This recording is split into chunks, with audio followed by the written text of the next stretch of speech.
Uou, estamos de volta e seguimos falando da Série B Nacional. Chapecoense entra em campo amanhã na Arena Condá. Vai ser a estreia do técnico Gilmar Dalpozo aí diante do torcedor. Eduardo Florão tem as informações. Chega mais, Florão. Oi, Mancha, um abraço para você, um abraço para o pessoal ligado com a gente aqui no Clube da Bola. Chapecoense vai para uma nova missão na Série B do Brasileiro, com a permanência, buscando a permanência na competição e agora com o técnico Gilmar Dalpozo, que vai para a quarta passagem pelo clube aqui do Oeste, tanto que o sentimento na apresentação do treinador nesse retorno é de volta para casa. E ele falou muito sobre gratidão que tem ao clube e que não poderia nesse momento dizer não para a Chapecoense por conta de toda a dificuldade que o clube tem encontrado na competição. Então, é um momento de mudança também de sentimento aqui na cidade de Chapecó, entre os torcedores. A confiança ela está, de certa maneira, restabelecida, mesmo todos sabendo que a condição da Chapecoense na classificação, ela é muito delicada, ela é muito complicada. Bom, Dalpozo estreia dentro de casa, que tem sido um problema da Chape da Série B, só venceu na estreia, lá no contra o Ituano, lá em abril. Depois disso não venceu mais na Série B, jogando como mandante. Então é mais um ponto que o Gilmar Dalpozo vai ter que ajustar aí para esse trabalho em 2024 com o clube. Não falou sobre o time que vai levar para campo, não falou nada sobre isso, ainda vai fazer os seus testes, tem as suas ideias para implementar, mas a tendência é que a Chapecoense passe também por mudanças para esse jogo contra o CRB, buscando então vitória. Voltar a vencer dentro de casa tem sido essa preocupação primeira nesse novo trabalho da Chapecoense com o Gilmar Dalpozo e também com o João Carlos Maringá. Volto contigo. Valeu, Florão. Vamos pro Oeste, né? Continuamos no Oeste agora com Sérgio Badá. Badá, primeiro, né? Chegada de Gilmar Dalpozo, esse retorno. O Maringá daqui a pouco vai estar ao vivo com a gente. E o jogo do meio da semana aí, né? Do jogo da rodada, né? América e Chapecoense. O time já foi pra lá, mas daí o goleiro pega pênalti, o resultado fica sem gols. Um pontinho importante, né, Badá? É um ponto bom. A gente sabe do potencial do América entre clubes de Série A e Série B. É o único que não perdeu em casa até agora. Está invicto a 9 partidas. Vai brigar por acesso à Série A. E a Chapecoense vivendo momentos de turbulência. Passou por aqui o técnico tcheco, ficou 13 dias no cargo. Não é comum, né? No futebol, um técnico ficar tão pouco tempo num clube. 2 jogos apenas, aí a diretoria entendeu que deveria interromper o seu trabalho. Aí nesse jogo aí foi o Celso Rodrigues e o Rafael Lima que comandaram a equipe e o time fez um bom jogo. Primeiro tempo o América foi um pouquinho melhor, teve até pênalti a seu favor que foi defendido pelo goleiro Léo Vieira. No primeiro tempo a Chapecoense não conseguiu jogar, mas no segundo tempo, quem viu o jogo vai concordar, só deu Chapecoense, a gente vai ver os lances daqui a pouco. O segundo tempo foi bom da Chapecoense, algumas alterações do Celso Rodrigues, o time tomou conta do jogo. A gente está vendo aí, o primeiro tempo só deu o América, mas oportunidade viva, chance clara, essa aí que o João Paulo tirou, talvez tinha entrado se ele não salva, e depois o pênalti cometido pelo Auremir, e que o Alê vai bater e que o Léo Vieira vai defender. Mas esse é o lance do pênalti. Um pisão do Auremir no Juninho, e aí o árbitro corretamente marcou o pênalti, na minha opinião, mas o Léo Vieira foi bem, acabou defendendo, e foi só o que o América levou de perigo no primeiro tempo. Já no segundo tempo, a Chapecoense criou as melhores oportunidades, aí o Alê vai bater e o Léo Vieira vai defender. Foi bem o goleiro, fazia tempo que não jogava, desde o Campeonato Catarinense, desde fevereiro que ele não jogava. Foi bem. Aí o Matheus Cavicchioli se lesionou, o Gabriel Gasparotto teve a oportunidade, não foi bem. E nesse jogo aí o Celso Rodrigues e o Rafael Lima optaram pelo Léo Vieira. E ele defendeu o pênalti. E no segundo tempo, como eu falei, só deu Chapecoense. O goleiro Elias praticou, e é ex-goleiro da Chapecoense, a lei do ex funcionou ao contrário. Uma que outra conclusão do América, mas sem perigo no segundo tempo. As melhores chances foram realmente da Chapecoense. Teve essa falta aí que o Léo Vieira defendeu, aliás, essa foi para fora. Então, o torcedor do América não gostou do empate, queria vitória. Até porque a Chapecoense completou 8 jogos sem saber o que é uma vitória. Mas no segundo tempo, com as alterações, o time melhorou, foi para cima e aí o goleiro Elias, ex-goleiro do Chapecoense, fez 2 ou 3 defesas importantes, uma grande defesa numa cabeçada do Bruno Leonardo, que é esse lance aí. Mailton cruza, Bruno Leonardo cabeceia e o Elias defendeu. E teve outras 2, 3 defesas importantes também. Então gostei muito da Chapecoense do segundo tempo. Eu acho que é um time mais ou menos a ser pensado pelo Gilmar Dalpozo para o jogo de amanhã. O time do segundo tempo deu uma resposta extremamente positiva, mais um chute do Marcelinho, mais uma defesa do Elias. Então a Chapecoense no segundo tempo fez um bom jogo e não seria injustiça se a Chapecoense tivesse saído da Arena Independência com uma vitória pelo segundo tempo, onde o Verdão foi melhor. Agora muda tudo, vem Gilmar Dalpozo e vai novamente tentar tirar a Chapecoense dessa situação complicada. Legal. O Alisson estava até fazendo aqui uma espécie de conta ali. O Gilmar chegou no Avaí, conseguiu aquela arrancada, né? E aí depois acabou não dando certo o trabalho, foi desligado e hoje está na Chape. Uma arrancada parecida seria muito importante para a Chape, né, Alisson? Vamos passar essa missão pro JP, que manja muito de matemática, é o nosso matemático especialista em números, que eu sou terrível desde a época da escola. Inclusive ficava em recuperação todo ano por causa disso. Mas a gente tem que fazer um cálculo ali, né? Se o Gilmar conseguir a campanha que ele teve no estádio da Ressacada, foram 11 jogos sem perder de invencibilidade, ali com 6 vitórias, o JP estava relembrando, e aí depois ficou 9 sem vencer. Mas dessas 9 sem vencer, ele empatou 3. Então tem que fazer o cálculo ali da pontuação, se ele repetir esse desempenho no oeste do estado, se consegue aquela pontuação mágica para livrar a Chapecoense do rebaixamento. Tá com a calculadora na mão já, JP? Tô com a tabela aqui do Gilmar Dalpozo, à frente do Avaí. Ele vence as 5 primeiras e aí ele empata diante propriamente da Chapecoense, que agora ele tá no comando da Chapecoense, né? Depois ele vence o Guarani em casa, então foram 6 vitórias sob o comando do Avaí. E aí depois dessa vitória do Guarani que começa a fase ruim do Avaí, né? Então ele empatou 3 jogos seguidos e aí depois perde 3, empata 2, então começa a... Cai um pouquinho o rendimento, né? Cai também os resultados e aí ele acaba sendo demitido. Se for contar os pontos que ele fez no Avaí, foram 6 vitórias, então dá 18 pontos, 19, 20, 21, 22. São 22 pontos na conta dele e aí a gente faz a soma com o que a Chapecoense já tem, buscando uma permanência na Série B. Só complementando, Mancha, acredito que o Gilmar Dalpozo, pela identificação que ele tem com a Chapecoense, foi uma decisão acertada da diretoria. É um técnico que tem uma identificação muito pelo aquilo que fez naquele projeto da Chapecoense, que subiu da Série D para a Série B, até para a Série A, né? Ele estava presente nesse projeto. Então eu acredito que o Gilmar Dalpozo, a decisão da diretoria de trazer o Gilmar para nesse momento é acertada sim. E vamos ver se o Gilmar consegue fazer a Chapecoense, que eu acredito que é um time que tem a margem para crescimento ainda na Série B, consiga se salvar desse rebaixamento. Mas tem que fazer um pouquinho mais por esse cálculo ali, né? Tem que fazer um pouquinho mais para pelo menos chegar a 45, 46 pontos. Então vai ter que ter um desempenho um pouquinho melhor do que ele teve no estádio da Ressacada. Legal. Vamos falar do Avaí um pouquinho, será? Badá quer falar, Badá? Fez uma menção ali? Não, a missão não é simples, não. Daqui a pouco a gente vai conversar com o Maringá. Mas é a última esperança, vamos dizer assim, da torcida. E o JP falou muito bem, a diretoria agiu corretamente. Agiu corretamente porque o Maringá e já foi dito aí, o pessoal já comentou, o Maringá e o Gilmar Dalpozo têm uma história muito bonita. De bons tempos, que a gente tem boas recordações da Chapecoense. Tem muita identificação e muito comprometimento com o clube. Não que os outros não tivessem. Mas para esse momento aqui, se tem uma dupla que pode ainda salvar a Chapecoense, é o Maringá e o Gilmar Dalpozo. Só que eles precisam de 50% de aproveitamento, tem 16 jogos. O cálculo que se faz é de 8 vitórias.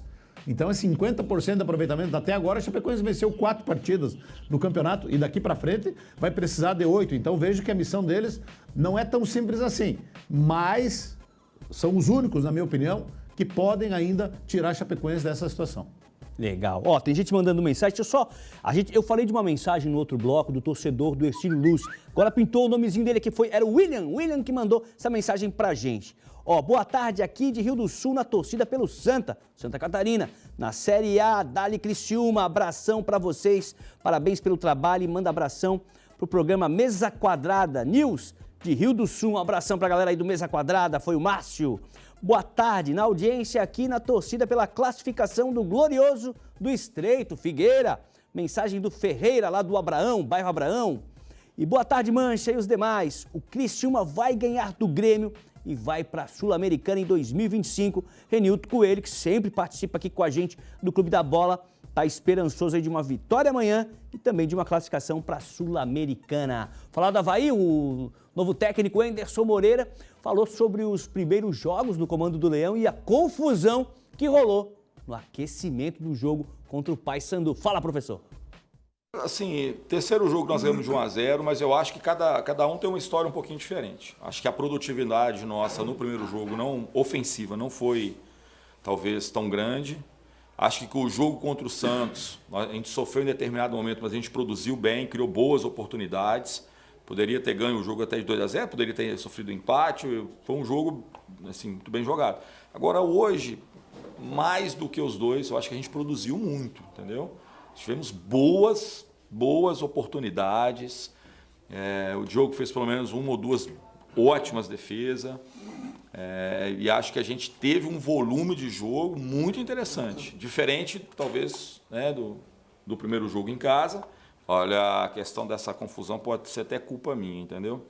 Porque eu geralmente eu sempre falo com eles para poder ter um nível de competitividade muito forte nos trabalhos. E o que a gente vê no dia a dia é sempre todo mundo querendo vencer. E, claro, assim, às vezes está todo mundo muito concentrado para aquilo que vai acontecer. Chegaram no vestiário, eu só fui informado, eu não vi, mas chegaram no vestiário já tudo resolvido, se abraçaram, não tem nada disso. É uma coisa corriqueira no mundo competitivo mesmo. Todo mundo quer ganhar, quer vencer, o aquecimento quer acertar. Tá aí, ó. Opinião do técnico, do novo técnico do Avaí, vitória por 1-0, ele falou, né? A vitória foi pelo placar mínimo, mas valeu 3 importantes pontos pro Leão, Alisson Francisco. E essa confusão é mais ou menos ali ou ele deu aquela... Foi político? Foi político? Foi um entreveiro, né? Entre o Zé Ricardo e o Giovani no aquecimento. Ali quase rolou um... Você que gostava de jogar videogame na década de 90, mancha, como eu, lembrou aquela cena do Mortal Kombat. Eita! Aí chegou a turma do separa, não deixa acontecer e apaziguou o negócio ali. Dentro da realidade do Avaí hoje, com 3 vitórias consecutivas, tá tudo normal, né? Aí a gente passa pano e fica tudo tranquilo. Agora, se o time tá naquela sequência de resultado negativo, aí já surgem várias informações que o grupo tá rachado, que a equipe não tá unida. Então, quando a fase é boa, quando os resultados aparecem, essas coisas ficam debaixo do tapete, vamos dizer assim. Mas é normal, a gente sabe, a gente que cobriu o dia a dia, a Mancha sabe também como é que é, a gente que acompanhou diariamente como é que é a rotina de um clube, volta e meia tem esses entreveros. É normal os jogadores se estranharem, não existe realmente esse clima de família, isso é em qualquer ambiente de trabalho, a gente se respeita, muitas vezes tem algumas discussões, tem algumas divergências, isso é importante até ter no futebol, porque faz exatamente o que o Anderson disse, né? Com que as pessoas queiram, os atletas queiram ter esse espírito de vitória, de querer o melhor, buscar a situação melhor para a equipe. A gente não via isso, por exemplo, no Avaí nas últimas rodadas, antes da saída do Gilmar Dalpozo. O clima era muito de, beleza, empatamos mais uma, beleza, perdemos mais outra e tá tudo certo, né? Então a gente está vendo uma mudança de mentalidade, de filosofia do Avaí, não só essa construção tática também do time, que modificou bastante com a chegada dele. Hoje a equipe está muito mais concentrada, né? E isso tem refletido dentro de campo. Você falava do placar mínimo. Esse jogo de 1-0 não diz como foi o jogo, tá? Esse placar não reflete a realidade. O Avaí teve a possibilidade de fazer um placar até mais tranquilo, mais sossegado para a equipe e foi uma vitória fundamental para manter e confirmar, né, Mancha, de verdade, sacramentar essa luta pela vaga no G4, que pode aparecer, inclusive, já na próxima rodada. O Avaí retornando às 4 primeiras posições. E foi legal que o Wagner Love, né? Tava todo mundo torcendo aí por mais um gol dele em casa, diante do torcedor, na ressacada, e ele marcou. Desencantou. Recuperando o bom futebol, o Avaí, o Anderson Moreira conseguiu recuperar o bom futebol de vários atletas ali, o Mário Sérgio, eu destaco. O Zé Ricardo nunca caiu, mesmo com aquela fase ali ruim do Gilmar Dalpozo, sempre manteve esse padrão, mas ele recuperou o Mário Sérgio, recuperou o Marcos Vinícius, tá recuperando também a questão do Giovani, o Garcês, que foi muito questionado. Então o Avaí está voltando a ser aquele Avaí e está trazendo peças, né, que estavam fora de combate, como o Igor, que no último jogo entrou no segundo tempo. Legal. Deixa eu perguntar para o Emerson, já pedi até para deixar a tabela na mão. Emerson, se fosse aí um documentário do ND Play, da temporada do Avaí, hein? Temos história, hein? Barroca, daí Gilmar chega com tudo, daí Gilmar não dá mais certo, daí tem briga no aquecimento. Eita, dava um bom documentário, hein? Ó, os cineastas de plantão aí, Avaí 2024. Falando em documentário, você sabe que se usa muita imagem de arquivo em matérias também. E pode buscar aí que eu coloquei aqui no Clube da Bola que o Avaí subiria. Foi naquele momento de oscilação mesmo, depois daquela ascensão com o Gilmar, daquele momento realmente que o time derrapou, patinou e voltou a recuperar. E na Série B tem muito isso, na reta final, o time buscar novamente aí o foco, o entrosamento, a motivação, brigar realmente, literalmente dentro de campo, para buscar aí o acesso. Acredito ainda no acesso e aproveitando essa deixa aí dos catarinenses, eu acho que a Chapecoense sai com esse momento aí e quero transferir até pro Badá, se for possível, porque ele falou na sua introdução, a pergunta para ele, Mancha, porque eu nunca vi disso. Por que a Chapecoense nesse momento apostou na convicção, e tá certo, mas por que não antes da chegada do Checo na dupla Gilmar e o Maringá? Por que trouxe o Checo? 2 jogos já foi demitido. Eu acho que a Chapecoense sai. Eu acho a situação do Brusque mais difícil. Acho que o Brusque é uma queda iminente. Postando, o Danilo falou ali na reta final, com a força do Augusto Bauer. Tem a adaptação do gramado artificial, mas isso se dá um jeito. Quem sabe jogar bola, joga em qualquer lugar, mas eu vejo a situação do Brusque mais difícil. Mas, de fato, me encucou. O Checo, campeão ali com o Paraná na Série B, o Checo, ex-jogador do Coritiba, do Grêmio, enfim, com muita história. Parece que houve sim uma convicção da Chapecoense, mas assim tão rapidamente demitir, o que o Checo fez de errado? Claro, ele veio para vencer os jogos, não conseguiu. 2 derrotas pelo momento da Chapecoense. Mas alguma coisa interna deve ter acontecido, algum jogador deve ter chamado a diretoria, enfim, olha, troca porque não vai dar. Enfim, se o Badá puder responder, eu estou curioso, de fato. Vamos passar a palavra para o Badá. Será que ele já tinha... será que a dupla, né, Gilmar e Maringá já tinha condições de acertar? Porque... acredito que muita coisa se resolve numa tarde, mas talvez já estavam negociando com o Checo, negociando não, né? Conversando com o Checo, ele veio, Gilmar ainda estava no Avaí, sabe de alguma coisa, Badá? Não, na verdade o Checo foi uma indicação do Marcos Vinícius Beck Lima, que era o diretor executivo, que foi demitido no sábado, depois da goleada, do vexame contra o Guarani aqui 4-0. O primeiro que pagou o pato foi o Marcos Vinícius Beck Lima, que havia trabalhado com o Checo no Cascavel. Aí o Marcos Vinícius Beck Lima foi demitido no sábado e o Checo no domingo. Na verdade, o Checo não deu certo, fez algumas escolhas totalmente equivocadas e certamente a diretoria não aprovou o seu trabalho. E é um pedido de socorro da diretoria para o Gilmar dar o Maringá. Eu até brinquei na apresentação aqui no Balanço Geral, comentei que o Gilmar Dalpozo já chegou vestido com a roupa da Chapecoense. Eu acho que ele nem devolve mais a roupa. Já tem. Eu acho que ele fica, né? Tava com agasalho, com a jaqueta da Chapecoense. Eu digo, ó, no mínimo ele tava com a roupa em casa. Já chegou vestido. Porque ele nem desmancha mais a mala. Porque quando aperta alguma coisa, o Gilmar Dalpozo é a 4ª vez que ele vem pra cá. E o ano passado, 2022, ele assumiu, faltando 10 jogos, conseguiu livrar a Chapecoense do rebaixamento. O ano passado ele veio um pouco antes, ficou acho que foi 15 jogos.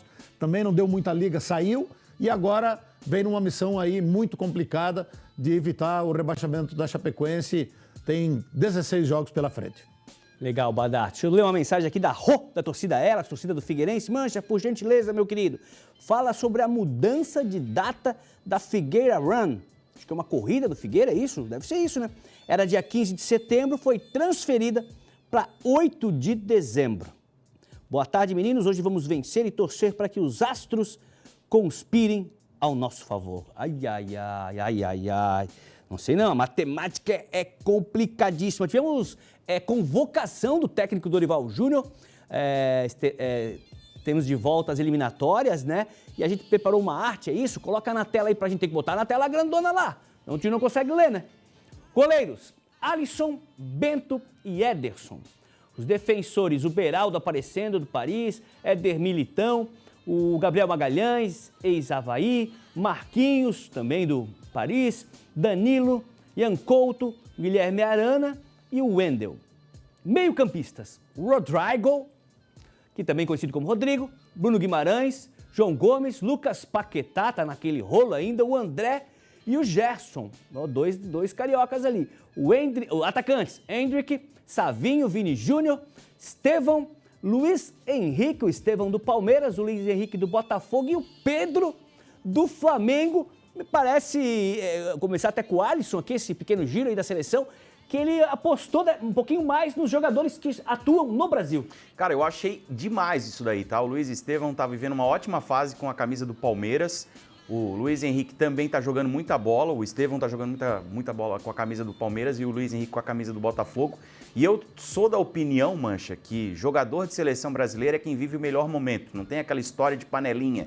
De, vou trazer o cara que tá comigo desde o início, ou o cara que tá comigo desde quando jogava lá no time B de Santa Catarina. Não, tem que trazer o cara que tá jogando melhor futebol. E hoje, os melhores na questão de campeonato nacional, no campeonato brasileiro, é o Estevão e o Luiz Henrique. Então, gostei demais dessa convocação desses dois atletas. E acho que é isso aí, não tem que pensar a idade, porque muitas vezes a gente viu lá no passado o próprio... Quem foi o técnico que deixou o Neymar fora, que disse que o Neymar era muito novo, não estava preparado? Não tem essa. O cara que está pronto joga e está pronto. O Estevão está jogando muita bola e tem que ser mesmo convocado para defender a seleção brasileira. Deixa eu lá em Itajaí chamar o Kaká. Kaká, minha pequena Teodora vai assistir o jogo comigo, ela adora a seleção, e vai me perguntar por que o Neymar não tá, papai? O que eu digo para ela? Não tá pronto ainda. Ainda tá se recuperando de lesão, né? Ele tá sem jogar, mas o Neymar é o diferente da nossa seleção. Se a gente tem alguma expectativa de ganhar alguma coisa, é com o Neymar arrebentando, né? Mas eu concordo com o Alisson, acho que tem que valorizar os jogadores que estão bem e que estão bem no Campeonato Brasileiro. Acho que até o jogo no Couto Pereira em Curitiba vai ser legal também, muda um pouco do público, né? Enfim, mas a gente espera que o Dorival faça essa seleção jogar aqui, recupere a identificação com o torcedor, né? Talvez o ambiente no Couto Pereira ajude a isso, confronto com o Equador, né? Vai ser difícil, mas a seleção brasileira tem que voltar a jogar bem e a pontuar, porque também não está fazendo uma grande eliminatória, né? Vai ser importante, tomara que na sexta-feira a gente possa ver um bom futebol. Emerson Luiz levou o Pedro, né? Muita gente pede o Pedro na seleção. Tomara que o Dorival coloque o cara para jogar, porque se for só para passear, ele passeia no Rio de Janeiro, que é muito mais legal, muito mais bonito, né? Hoje o 9 nosso é o Pedro com essa característica, mas ele tá machucado. Eu não entendi a convocação, te confesso, e a volta dele é para setembro. O Luiz Henrique também se machucou do Botafogo. Tá jogando muita bola. E o Estevão, sem dúvida, eu acho que tem que botar essa gurizada para jogar. Como você falou, não adianta convocar e só para fazer turismo e jogar 5, 10 minutos. Eu acho que foi muito criterioso aí o Dorival, sem dúvida, mas convocar um jogador machucado, Pedro, a lesão do Luiz Henrique não é tão séria assim.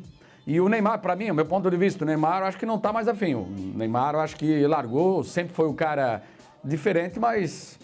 Para mim, acho que para ter aquela competitividade, aquele sangue no olho, eu acho que a gente já tinha que pensar nessa gurizada aí, já tem que pensar já num novo ciclo, viu, Mancha?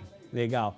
Badá, o que você achou dessa convocação com mais atletas brasileiros aparecendo na lista do Dorival Júnior? É uma boa novidade, né? São 6 jogadores que disputam o Campeonato Brasileiro e que merecem oportunidade. O Arana, o André do Fluminense, o Gerson do Flamengo. Ali tem o Estevão, tem o Luiz Henrique e o Pedro. Então, com todo respeito, né? Porque o cara joga no Girona, né? Então, pega no Flamengo, pega no Palmeiras, que esses aí a gente conhece bem e que estão disputando o Campeonato Brasileiro, que é um campeonato difícil também, mesmo comparado com campeonatos da Europa, né? Então, acho que fez certo o Dorival Júnior e até criar um fato novo, né? Agora, o desafio dele é fazer um time, é ter um padrão de jogo, ter um time base para dar entrosamento, tem pouco tempo para treinar, não foi bem na Copa América, está numa situação difícil nas eliminatórias, ele falou sobre isso. Então, tem um desafio grande aí que é fazer a seleção brasileira melhorar na tabela de classificação. Mas eu acho que foi uma boa convocação, não vejo nenhuma grande injustiça e sou da opinião que logo ali na frente, quando o Neymar estiver totalmente recuperado, voltar a jogar lá na Arábia, Neymar e mais 10. Não adianta. É o cara que ainda é diferenciado nessa seleção brasileira. Também acho. Eu falei ali que o Rio de Janeiro é mais bonito, não quis dizer que é mais bonito que Curitiba, né? O pessoal de Curitiba assistindo a gente aqui. É uma das cidades mais bonitas do mundo, Rio de Janeiro. Na questão do Pedro, né? Passear. Ele passeia lá no Rio, ele mora lá no Rio. JP, pra gente fechar esse assunto, fechar esse bloco, com a caneta na mão, convocaria alguém diferente?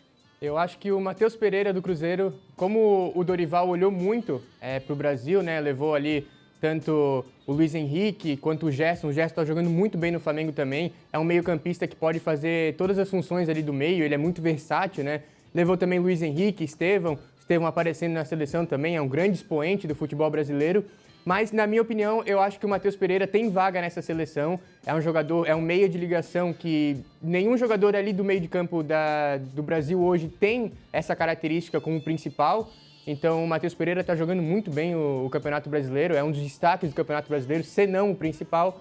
Então, acho que o Matheus merecia também uma chance nessa seleção. Mas interessante, novamente, volto a frisar, o Dorival olhar mais para o futebol brasileiro e para os jogadores que estão aqui disputando o nosso campeonato. Pode falar. Expoente, o cara meteu um expoente, cara. Diferenciado, né? É o nosso Estevão. É o nosso Estevão do Clube da Bola. É diferente. Vamos pro intervalo, só uma rápida história. Você vai fazer que nem um amigo meu que queria entrar no assunto futebol. Ele falou, o Dorival tem que olhar mais pros times do Brasil, podia convocar aquele atacante do Fluminense. Eu disse, qual? Aquele, que faz os gols, o Cano. Eu falei, ele não é brasileiro, cara. Como é que vai convocar? Ele não é brasileiro. O cara queria mostrar que entendia. E com essa bela história, a gente vai pro intervalo e já volta.